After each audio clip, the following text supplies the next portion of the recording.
السلام علیکم عزیز طلبہ، آج ہم نے نظم حمد اس کے آخری 4 اشعار کی تشریح کرنی ہے۔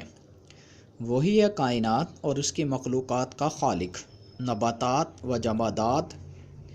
اور حیوانات کا خالق۔ اس شعر کے اندر شاعر کہہ رہا ہے کہ اللہ تعالیٰ نے یہ کائنات بنائی ہے اور اس کائنات کے اندر جتنی بھی مخلوقات ہیں، اگلے مصرعے کے اندر شاعر وہ مخلوقات کا ذکر کر رہے ہیں، نباتات پودے، جمادات پتھر جامد چیزیں، اور حیوانات جانور وغیرہ، ان ساروں کو پیدا کرنے والی جو ذات ہے وہ اللہ تعالیٰ کی ذات ہے۔ وہی ہے خالق دل کا اور دل کے نیک ارادوں کا، وہی ہے مالک ہمارا اور ہمارے باپ دادوں کا۔ اس شعر کے اندر شاعر کہہ رہا ہے کہ پروردگار جو ہے وہ اس نے ہمیں بھی بنایا، اور یہاں تک کہ ہمارے دل کے اندر پیدا ہونے والے ارادے اور جو کام ہم نے کرنا ہے اس کام کے کرنے تک کو وہ پہلے جانتا ہے۔ وہی ہمارا مالک ہے اور وہی ہمارے سے پہلے جو ہمارے باپ آباء و اجداد گزرے ہیں ان سب کا مالک ہے۔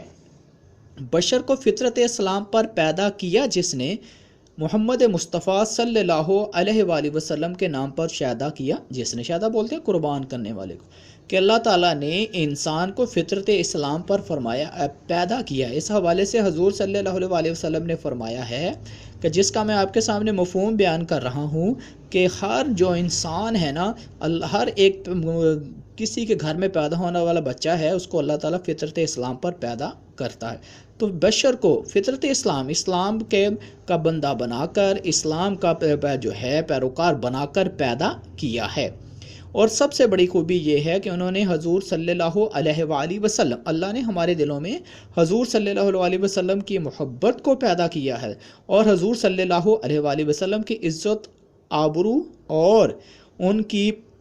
جو ہے عزت و آبرو کے لیے کہ مسلمان کے دل کے اندر اتنی محبت ہوتی ہے کہ اس کے لیے جان تک قربان کرنے کے لیے تیار ہو جاتا ہے۔